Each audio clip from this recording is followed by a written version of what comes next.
Welcome.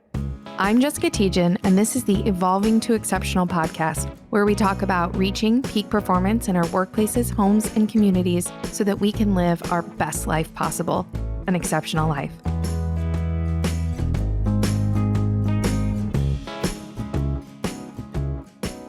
Welcome to this next episode of Evolving to Exceptional. I'm Jessica Tejan, and today we are going to talk about performance as a journey.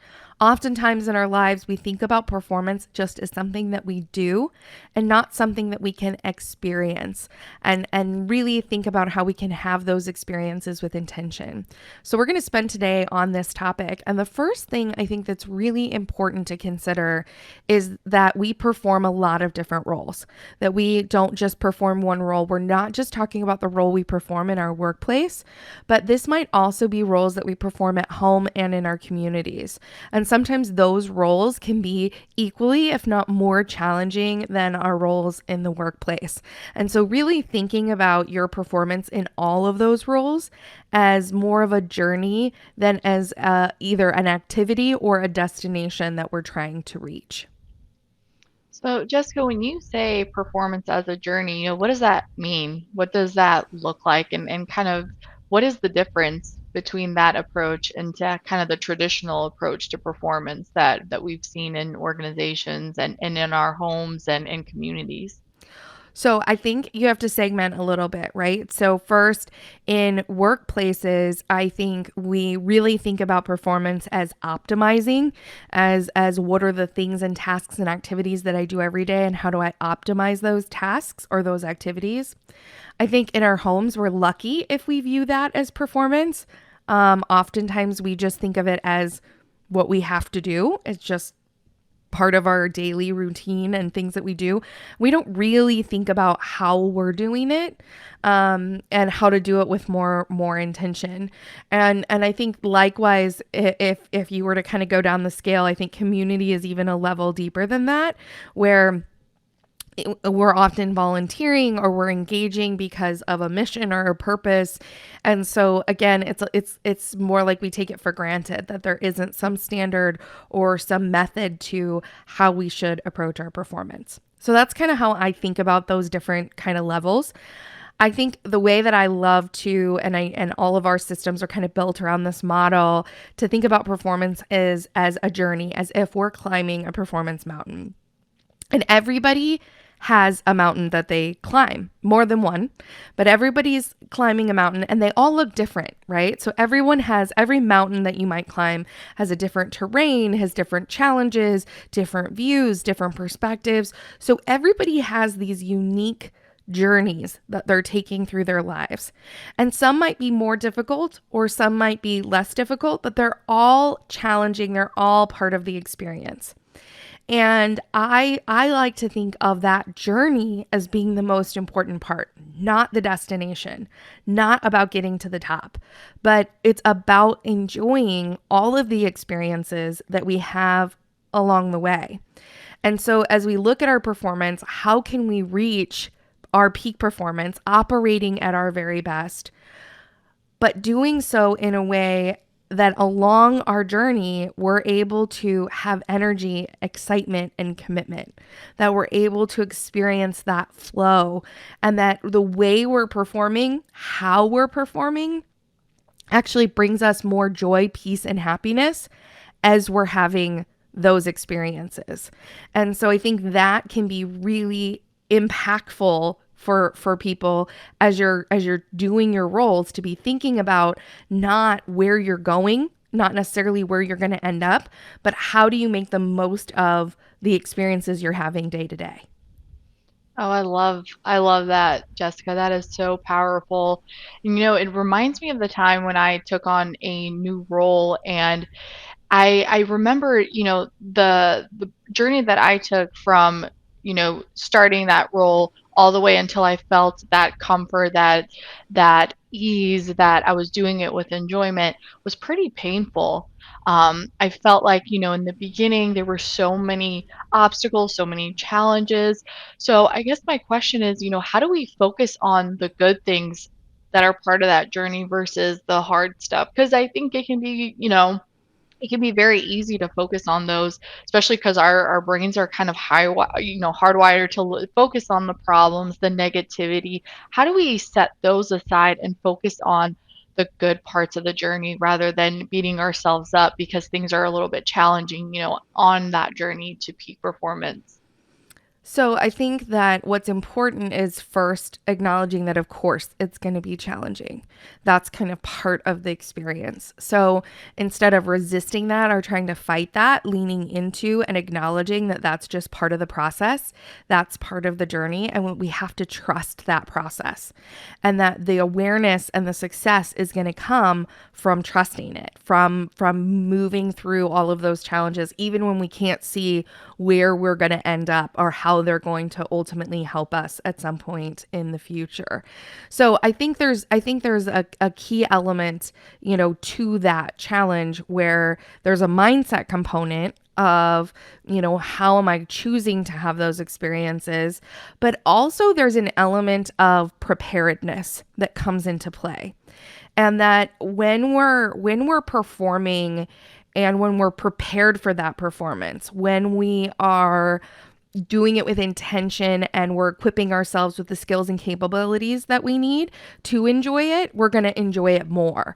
So I always use I think I used this in another episode we did, but I always use Olympic athletes as an example here, where if I am an Olympic athlete, say I'm an Olympic runner, and I'm trained and I know how to run those marathons, and I know how to, how to do it successfully, and I've trained on it, then while I'm performing, I'm going to enjoy it far more than if I'm an amateur who's never started out before, never trained, never gained experience. So if you don't know how to perform effectively and at your best and be operating in kind of what we call a peak performance state, where we're operating at our best every day, then you're going to feel that frustration. You're going to feel that friction.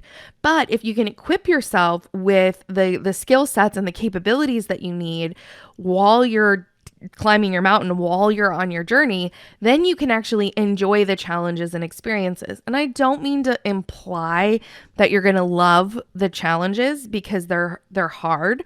But I think if you use the mountain analogy, when people are climbing mountains, they actually enjoy overcoming the hard parts, right? The pieces where it's maybe painful to get up that rock wall or to, make it 15 miles or whatever it is, right? It's not always easy, but that's part of the reward and the experience is overcoming those challenges. And when we can see our performance and our roles that way, when we can see it as this is just part of the experience, then we can actually enjoy some of those experiences. Maybe not love them, but at least enjoy them.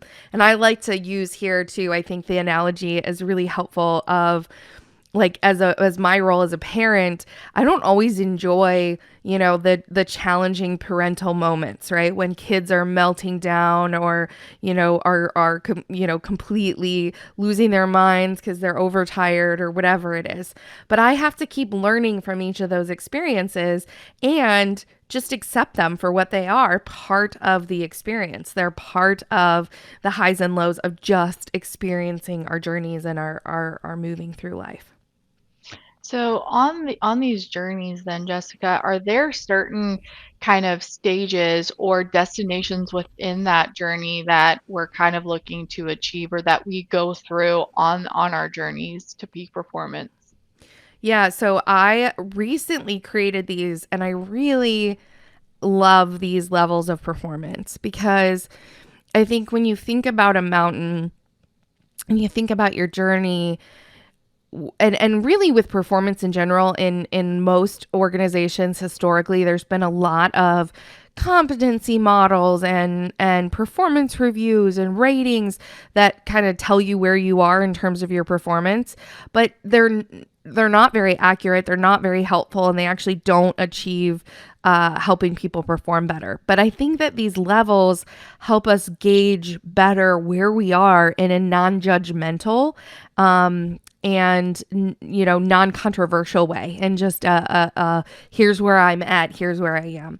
So the first level is understanding. So this is at the base. This is when we first start a new role or we're learning something. And this is where we're really learning about ourselves, the expectations, and getting prepared for our journey. So when you start a new job, this is all that goes into just learning how to do that job, the expectations of the job, of the organization, how work gets done, and really preparing to actually do the work. You often don't actually execute work, right, for quite a while as you're learning. The next stage is developing. So this is where we're growing our capabilities. We're learning the skills, we're obtaining the knowledge and the experience that's going to help us perform even better. So now we know what the expectations are. Now we're really working on getting good at performing them, at trying to hone in those skills, get the information that we need, learn and grow and develop in the position. Then, after a period of time, we reach achieving. So this is where we've really got a strong set of capabilities. So we spend quite a while, I think, at the developing stage in most roles that we perform. And then we get to this achieving stage where we're now capable of bigger achievements and of accomplishing big goals, and doing so with enjoyment and ease, doing so in a way that is not as hard as it has been, where we're able to really execute and get those results. And then after we get through achieving, then we get to that mastery stage where we're mastering our performance and reaching near perfect performance. And this is where we've been consistently achieving and demonstrating peak performance. This is where we're really at the top of our game. We know what we're doing. We can help others learn and develop and grow and impart that wisdom to others. And so I think here what's interesting is to think about where you are right now, for our listeners. Where are you in your climb? Where are you in what you're achieving? And to recognize that what's great about this and thinking about our performance in terms of these levels is that there's not really a wrong place to be. There's not a below average or above average. We're just each on a journey at a different stage. And we're each developing in unique roles and situations. Very rarely do we all start the same job at the same time, doing the same things where we can really measure people against each other. Because we're so often at different stages and different places and have different opportunities that's really hard to do and to do so effectively. But having a conversation around, where are you on your performance mountain, I think feels a little better. What do you think? Yeah, I agree. I was just going to say what really stuck with me on something that you said was that there is no above average or below average, a good or a bad. It's just that we're all kind of at these different stages of our performance. And I think it looks at performance through a very positive lens versus I think traditional approaches to performance kind of look at it as a good and a bad, right? You're either performing your role successfully or you're not.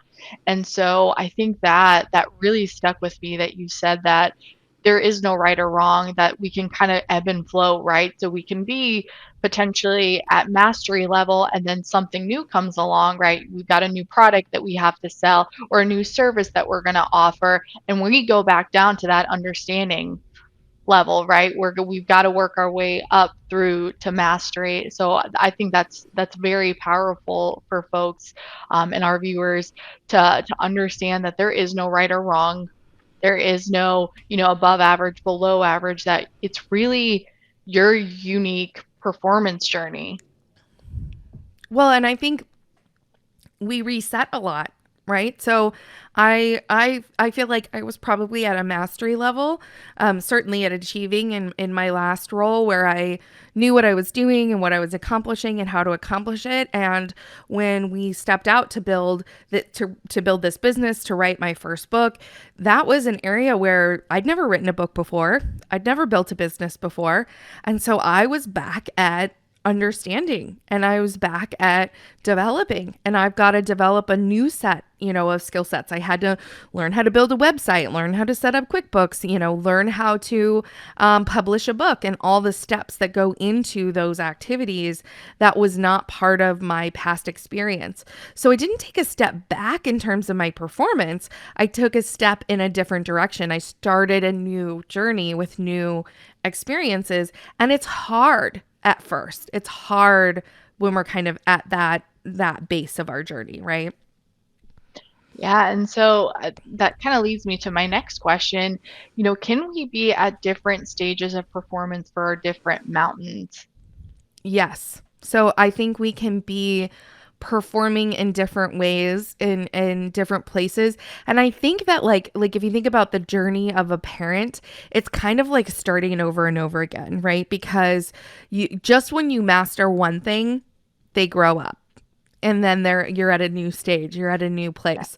So where in the workplace we might be able to get to mastery and stay there for a little while, I think as parents and in those roles, we're almost constantly having to change. I know my husband and I used to joke all the time that as soon as we thought we got the hang of things, something would change. Like Yeah. as soon as we had it figured out and the kids were sleeping and whatever, then they're bigger now, and now it's not working anymore what we thought was working. So you're kind of constantly in that making that climb. And I actually like to think about it that way, of that when we start out, we're kind of at our village base camp is what I call it, where we're starting that new role or performing something new. And that's where we're kind of preparing and beginning our journey. Then we start to actually make our climb. And that's where we're developing those skills, where we're actually performing. We know that we don't really develop capabilities and skills unless we experience them. Like we have to have that active experiential learning. And so we start to make the climb, we get stronger, we get better the more experiences that we have, and then we can finally start to hit our stride. And that, I think, is where we start to get to like high potential employees, those that are like really doing good things in their roles, because they're getting that experience and they're getting the confidence and flow that comes from hitting your stride, from being in that place of knowing you're in a groove with having consistent peak performance, that you can perform consistently well and you know what you're doing and you kind of know it. It's more like that muscle memory. It's like built into what you're doing, so it comes more naturally. And that's where you really want people to be at. You want to get them from base camp to hitting their stride as quickly and as effectively as possible. That's really the goal in workplaces. And then it takes time to then get to that mastery where you've really mastered your performance and you're at near perfect performance. And that takes a lot of work. And I think that there's kind of two outcomes when you get to that point. One is you get to mastery, and we pay top premium for people who stay in mastery, right? Workplaces, somebody who's willing to be near perfect in performing their role and really be that expert and have that expertise. But more often, we tend not to stay on one mountain at the summit for very long. We tend to either be knocked off or choose to take on new challenges. And I say be knocked off because oftentimes it's not necessarily a choice. Sometimes we choose a new challenge to do something new, like starting a new business or writing a new book, right? We make those choices. But sometimes it just happens. Sometimes the world's changing, technology is changing, functions are changing, and we're forced to change mountains as a result of that. And I think that's where life gets really challenging, is when we're making those changes.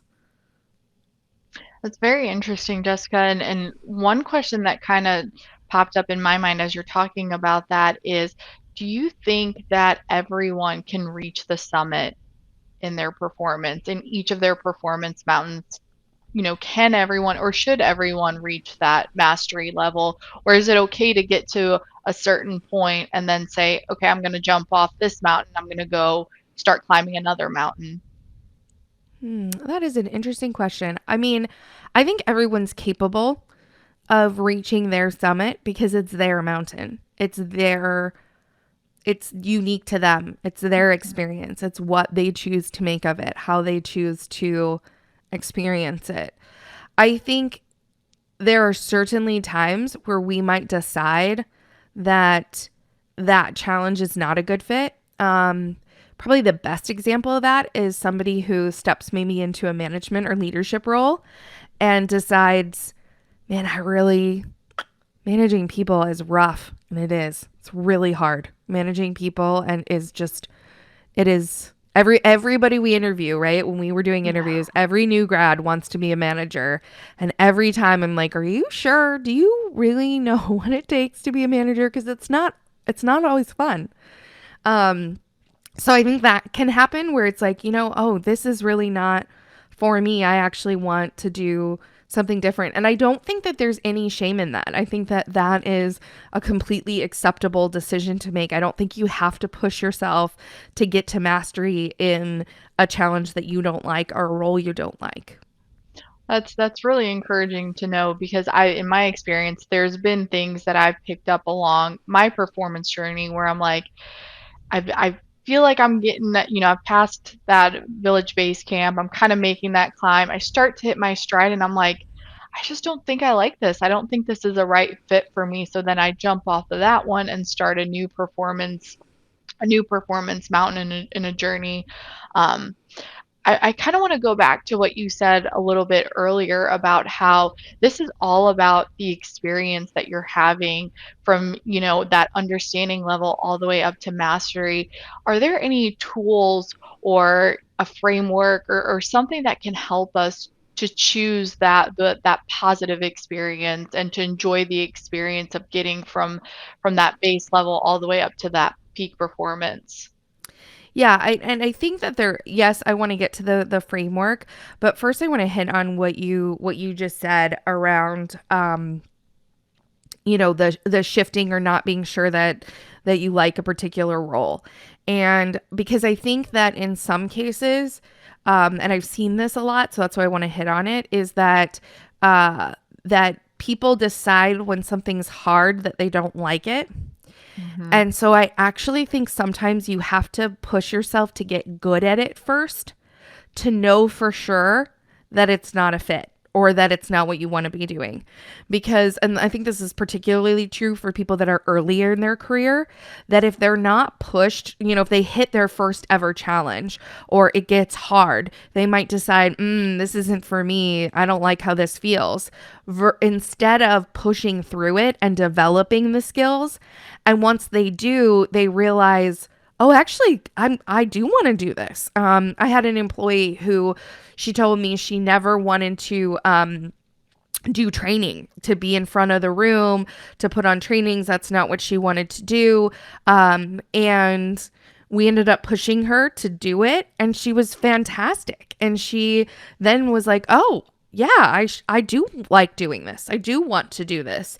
So I think it's easy in the beginning to say, oh, this doesn't feel good or this isn't working or whatnot and give up. And so I think it's important to at least get through that make the climb, at least get through to I've tried, I've built the skills, I know how to do it.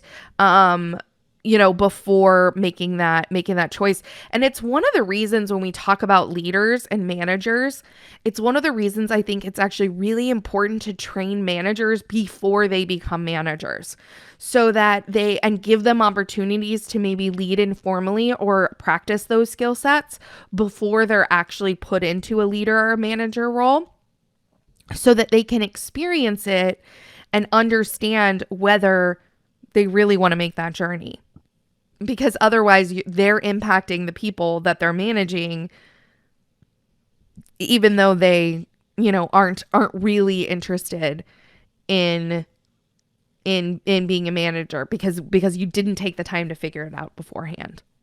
Oh, I've got a great example of that, Jessica. Just you talking about that really hits home for me. Fresh out of college, I one of the first things that I did was I was tasked with running a project from start to finish, and I failed miserably that first time. And that pain, that sense of failure and kind of ashamed, feeling ashamed and guilty that I let the team down led me to kind of think that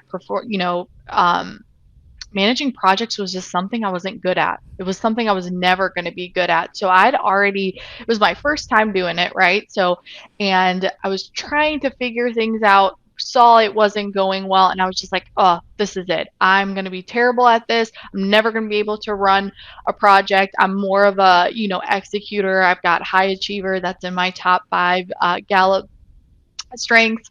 And once I got there, I was like, yep, I'm out. This is way too hard. And I think that's something that's really important too, is for people to understand that that pain or that sense of failure is not equate to not liking something or not being ever able to get good at that very thing, because it takes practice, right? We talked about that with your Olympic performer example. It's important that you kind of persist through those obstacles, right? Because it's not easy climbing those mountains. And I think what's interesting and what comes to mind is, and this kind of gets into the seeing it as a journey and as an experience, is if you can step outside of yourself, if you can step outside of your emotion and your reaction and all the stresses that come with that, and look at yourself and what you're doing as just a step, as just something you had to experience to gain a skill set, to gain knowledge. And the truth is, and I love to say this because managing projects is a beast. Anybody who's out there who's listening who is managed projects knows you don't get good at managing projects without messing them up. In fact, it is impossible to manage projects and meet deadline every time. Most of the time we even joke that we should just build in the buffer because we know things never happen on time. They never execute the way you expect them to execute, and there's challenges and unforeseen things that pop up. And you see that in construction, you see that in our background with process control, engineering projects. Like, no matter where you are, things pop up and you have to deal with compressed project schedules and shipping delays and all the pieces to them. So you can't get good unless you go through those challenges. And I think that's becomes really apparent too as in the parenting role, right? That as a parent, you don't get good by your kids behaving perfectly. There is no scenario where that happens. It's a beast, and everybody's got different challenges, and everybody's got totally different kids with totally different personalities, which, by the way, also applies to your teams and your employees. They're totally different with totally different personalities, which means they need different approaches. They need different responses. They need different types of coaching. And so I think when we start to really look at and take ourselves out of, watch ourselves in the journey, that allows us to appreciate it more than when we're kind of stuck in it. It allows us to step back and be like, wow, look how much better I'm doing as a mom now. I've been working at these things. Look how much better I'm doing. Look how much better I'm doing as a manager. I've been working at these skill sets and checking in more regularly, and look at how that's impacting things, and start to enjoy that kind of experience. But there is no doubt that when we take on new roles, become parents, become managers, choose a new job, get forced into a new job, that it's really hard when we are changing those mountains and when we're starting over and having to learn a totally new skill set and rebuild to get to kind of our peak performance, that it is really, really frustrating. And I think especially in the last few years with the pandemic, everybody was forced to change mountains, that the terrain literally changed under our feet without any notice that it would be happening. We were forced mid-climb to take on challenges that we actually had not prepared for, that we did not know we were going to have to do. And I would bet if I asked you all as listeners out there, how many of you can relate to that experience, everybody can. Because everybody's gone from smooth sailing, I know what I'm doing, to whoa, this is totally new and this is really, really hard. And so I think that we need to have a framework for how to think about that. And to me, there's kind of 3 steps to it. And I'm going to introduce those, but we're going to talk about those in another episode. But the 3 steps are the 3, kind of pieces for reaching that peak performance so that we can enjoy our experiences are knowing yourself, our 4 keys to peak performance, which is really like the knowledge that you need for how to operate at peak performance. And then it's real reflection and taking the time for reflection to incorporate the knowledge and the experiences into insights and action in our lives. So that's kind of the framework or the formula that we apply as part of our peak performance certification that we offer to help individuals in any role, anywhere, to learn the skill sets they need so that they can really enjoy this journey, so that they can operate in terms of their performance on their journey with ease and excellence and enjoyment. So we've talked a lot about a lot of different things today, Jessica. So in your, what's your one key takeaway, or what's one action that our viewers can start doing today to help them enjoy their their journey to peak performance, and to enjoy the climb to peak performance? So again, I want to emphasize that peak performance is how we're performing, right? Is that journey, is getting into a state where we can enjoy and operate in a way with ease and excellence. And so it's not about getting to the top, it's about what we do along the way. And so the biggest thing I think that people can do is to really start to pay attention to those journeys, to really see their role and what they're doing every day as just a piece, as just a part of the experiences that they're having on their life journey.